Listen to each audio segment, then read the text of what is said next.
Приветствую всех на канале Монеты и банкноты Республики Беларусь. В сегодняшнем видеообзоре хотел показать очень интересную монету Речи Посполитой. Данная монета называется Боротинка. Общий тираж данных монет 2 миллиарда штук. 1,5 миллиарда, скажем, оригинальных монет и полмиллиарда фальшиков.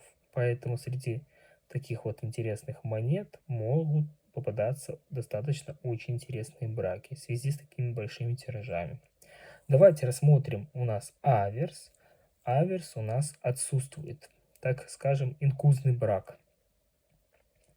Достаточно очень красивый брак, ну и, скажем, нечастый.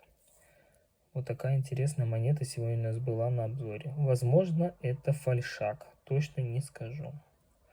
Но монета должна быть медного цвета. А на сегодня хотел бы с вами попрощаться. Коллекционируйте монеты и до скорой встречи.